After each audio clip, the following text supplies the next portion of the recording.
Jadi nomor 8, tekanan uap air pada suhu 30 derajat Celcius adalah 30 mmHg.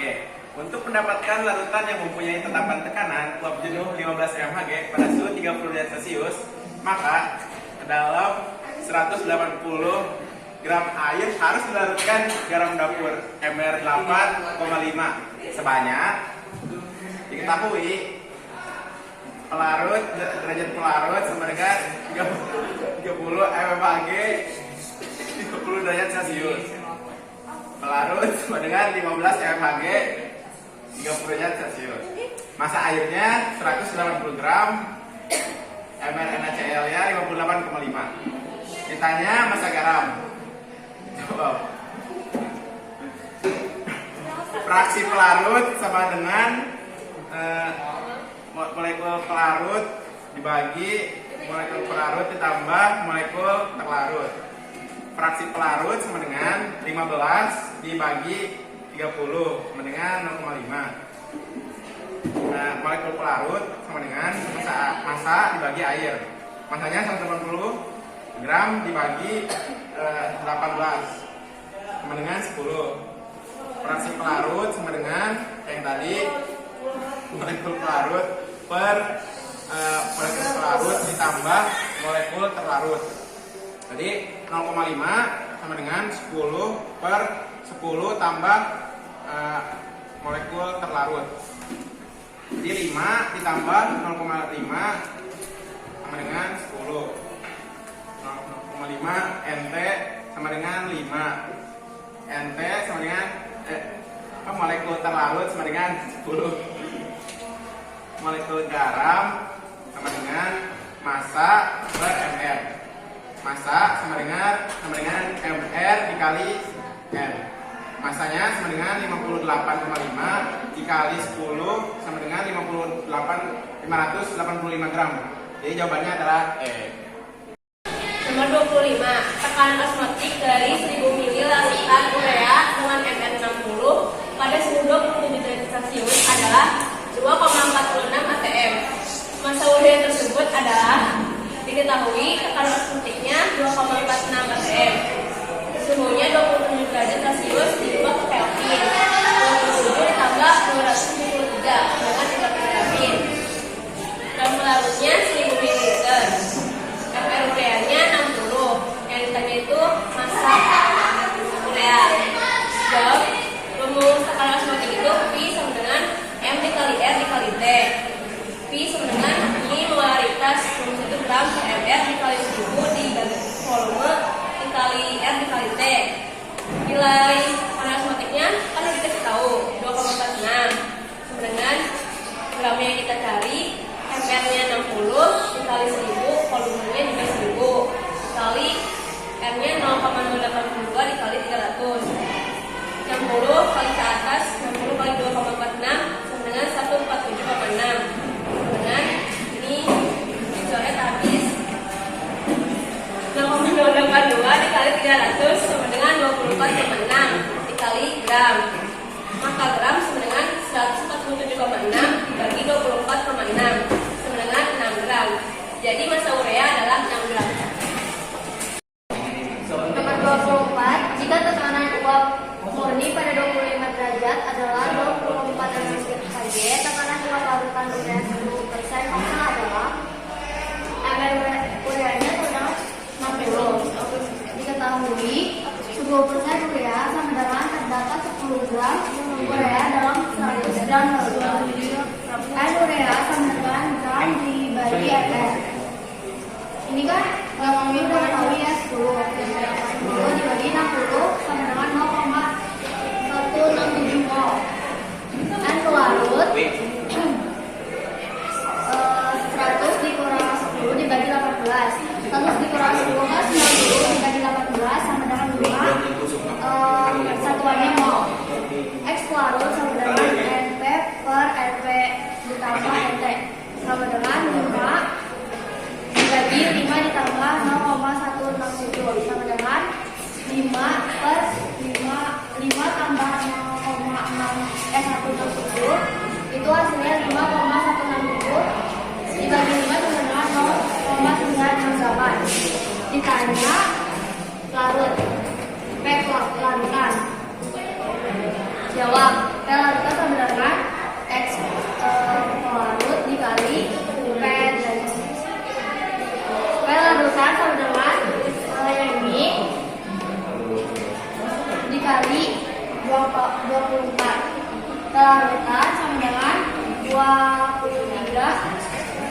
mmHg. Jadi tekanan uap larutan ureanya adalah 23,2 mmHg. Nomor 34, suhu larutan non-elektrolit dalam air mendidih pada suhu 100,104 derajat Celcius. Penurunan titik beku larutan tersebut adalah diketahui TB-nya itu di sini 100,104. Nah, sedangkan delta TB rumusnya TB 0 dikurang TB. Jadi 100,104 dikurangi 100 sama dengan 0,104 derajat Celcius. Terus KB-nya diketahui 0,52, KF 1,86.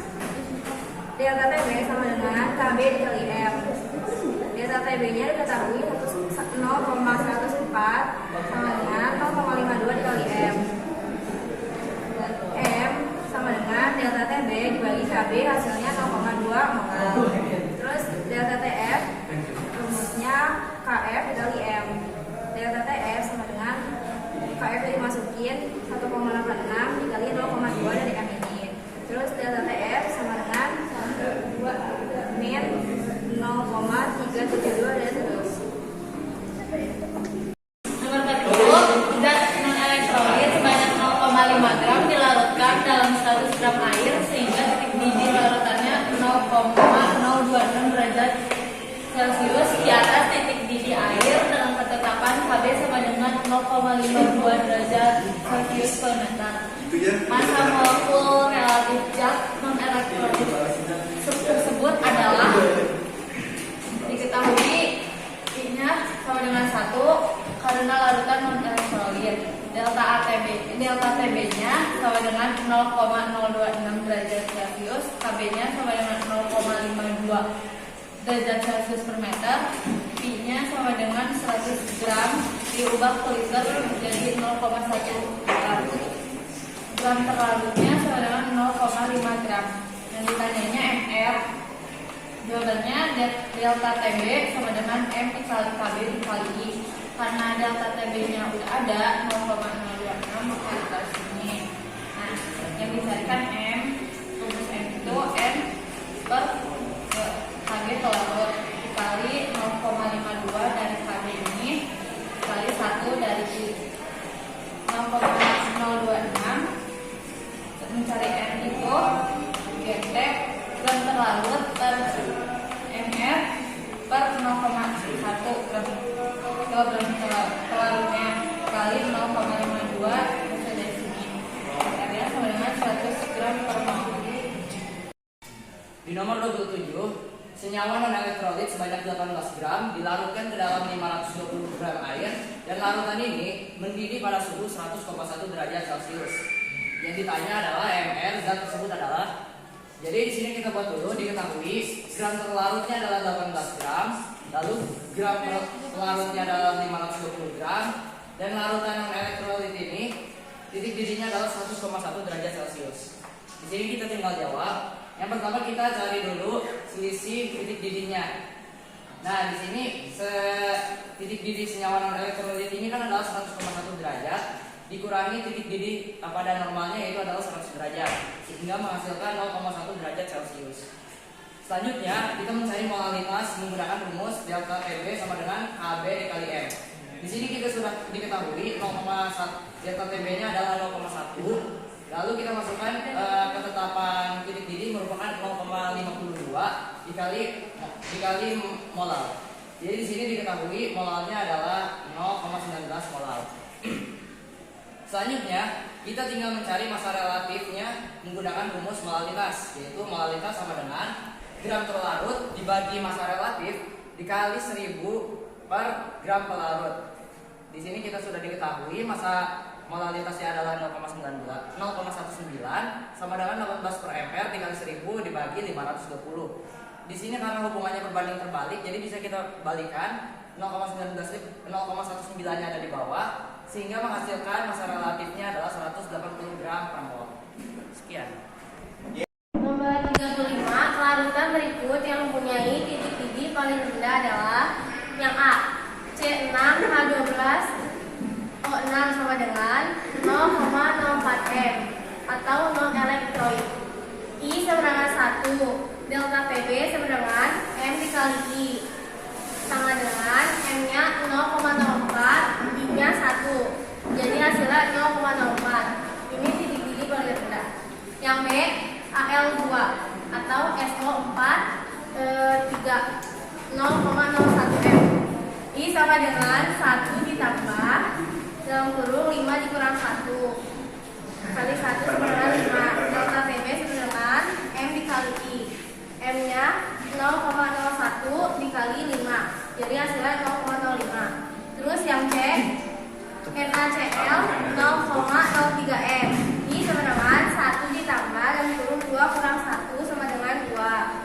Jadi delta TB sama dengan M dikali I sama dengan 0,03 dikali 2, hasilnya 0,06. Terus yang D, FeSO4 0,03 M.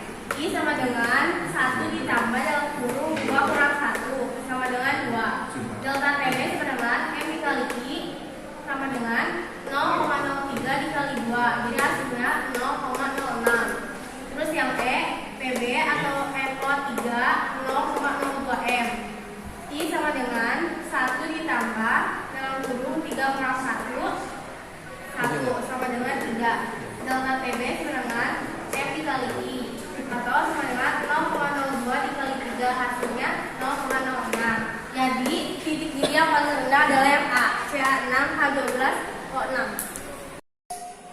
Ya, di nomor 19, larutan yang isotonis dengan larutan 9 gram glukosa yang mR-nya adalah 180 dalam 500 ml larutan adalah larutan apa?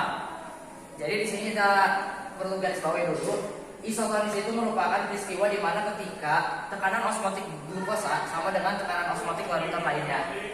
Jadi pertama kita harus cari tahu dulu mol glukosanya. Mol glukosa merupakan gram per ml rumusnya. Karena di sini gramnya adalah 9 gram, dibagi massa relatifnya adalah 180 sehingga menghasilkan 0,05. Selanjutnya kita cari molaritas dari glukosanya, yaitu 0,05 dibagi 0,5 yang merupakan dari 500 ml ini, sehingga menghasilkan 0,1 molaritas. Selanjutnya yang kita perlu cari adalah cek opsi mana yang sama atau yang bisa disebut isotonis dengan larutan glukosa. Kita cek di opsi A. Pada larutan NaCl yang memiliki 0,1 molaritas itu memiliki I-nya sama dengan 2. Dari mana ini merupakan faktor Van Hoff. Ini 2-nya itu merupakan Na-nya adalah +1, Cl juga +1 sehingga menghasilkan 2. Maka selanjutnya kita perlu hitung dengan rumus tekanan osmotik, yaitu tekanan osmotik glukosa harus sama dengan tekanan osmotik NaCl. Di sini kita tinggal coret-coret sehingga menghasilkan di sini adalah 0,1, sedangkan yang NaCl merupakan 0,2. Ini tidak sama, berarti ini bukan isotonis. Selanjutnya pada opsi B juga sama, menggunakan rumus yang sama juga sehingga menghasilkan I-nya 3. Karena I-nya juga sudah 3, pastinya tekanan osmotiknya juga beda karena ini bergantung dengan I-nya. Begitu pula dengan opsi C, karena tidak sama I-nya adalah 3, sehingga kita langsung ke opsi D, yaitu di mana larutan urea 0,1 molaritas yang merupakan larutan non-elektrolit, yang pada dasarnya larutan non-elektrolit memiliki I sebanyak 1, sehingga tekanan osmotik glukosa sama dengan tekanan osmotik urea, yaitu 0,1 dan juga 0,1. Jadi larutan yang isotonis dengan larutan glukosa tadi adalah larutan urea yang sebesar 0,1 molaritas. Ya, nomor 10. Gambar berikut menunjukkan keadaan partikel zat terlarut dalam larutan. Bisa dilihat gambarnya. Pertanyaannya, larutan yang titik bekunya paling tinggi adalah larutan. Jawab. Salah satu sifat koligatif larutannya itu titik beku larutan akan lebih rendah daripada pelarut murninya. Sifat koligatif larutan dalam pelarut yang sama bergantung pada jumlah zat terlarut. Semakin banyak zat yang terlarut, maka penurunan titik beku larutan akan semakin besar. Berarti titik beku larutan akan semakin rendah. Jadi larutan yang memiliki titik beku paling tinggi adalah larutan dengan zat terlarut yang paling sedikit yang ditunjuk oleh gambar kedua. Ini